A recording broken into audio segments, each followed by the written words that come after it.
Lecture de la première lettre de Saint Pierre apôtre. Bien-aimés, les anciens en fonction parmi vous, je les exhorte, moi qui suis ancien comme eux et témoin des souffrances du Christ, communiant à la gloire qui va se révéler. Soyez les pasteurs du troupeau de Dieu qui se trouve chez vous. Veillez sur lui, non pas par contrainte, mais de plein gré, selon Dieu, non par cupidité, mais par dévouement, non pas en commandant en maître à ceux qui vous sont confiés, mais en devenant les modèles du troupeau. Et quand se manifestera le chef des pasteurs, vous recevrez la couronne de gloire, qui ne se flétrit pas.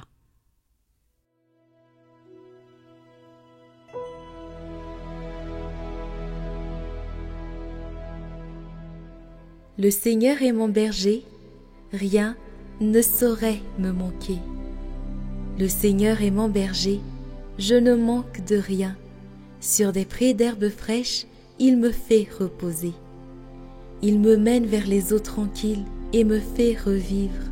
Il me conduit par le juste chemin pour l'honneur de son nom. Si je traverse les ravins de la mort, je ne crains aucun mal, car tu es avec moi. Ton bâton me guide et me rassure. Tu prépares la table pour moi devant mes ennemis. Tu répands le parfum sur ma tête. Ma coupe est débordante. Grâce et bonheur m'accompagnent tous les jours de ma vie. J'habiterai la maison du Seigneur pour la durée de mes jours.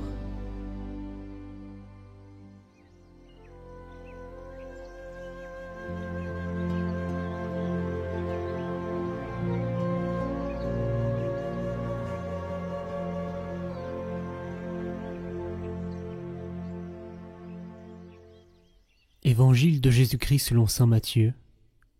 En ce temps-là, Jésus, arrivé dans la région de Césarée de Philippe, demandait à ses disciples : « Au dire des gens, qui est le Fils de l'homme ?»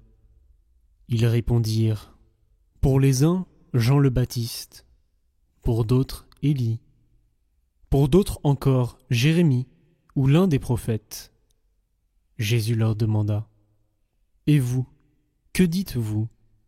Pour vous, qui suis-je » Alors Simon-Pierre prit la parole et dit : « Tu es le Christ, le Fils du Dieu vivant. » Prenant la parole à son tour, Jésus lui dit : « Heureux es-tu, Simon, fils de Jonas. Ce n'est pas la chair et le sang qui t'ont révélé cela, mais mon Père qui est aux cieux. Et moi je te le déclare, tu es Pierre, et sur cette pierre je bâtirai mon église. Et la puissance de la mort ne l'emportera pas sur elle. Je te donnerai les clés du royaume des cieux. Tout ce que tu auras lié sur la terre sera lié dans les cieux, et tout ce que tu auras délié sur la terre sera délié dans les cieux. »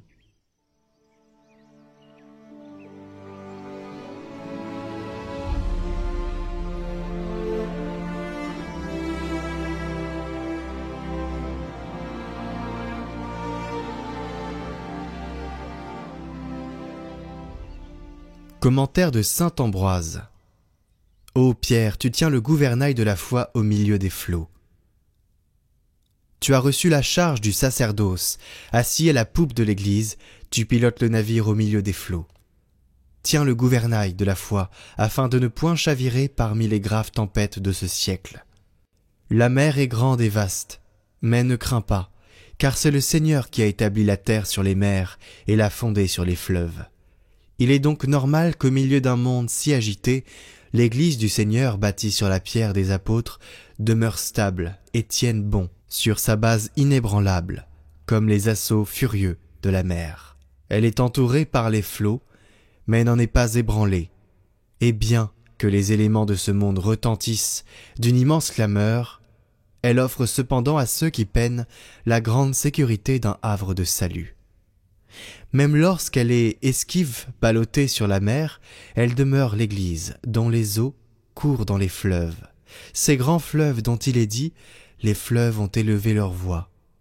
Des fleuves en effet jaillissent du sein de l'Église, abreuvés par le Christ et réceptacles de l'Esprit de Dieu. Ces fleuves, lorsqu'ils demeurent de grâce spirituelle, élèvent leur voix. Il y a un fleuve qui s'écoule dans les hommes de Dieu comme un torrent, fleuve dont l'impétuosité réjouit l'âme pacifique et tranquille.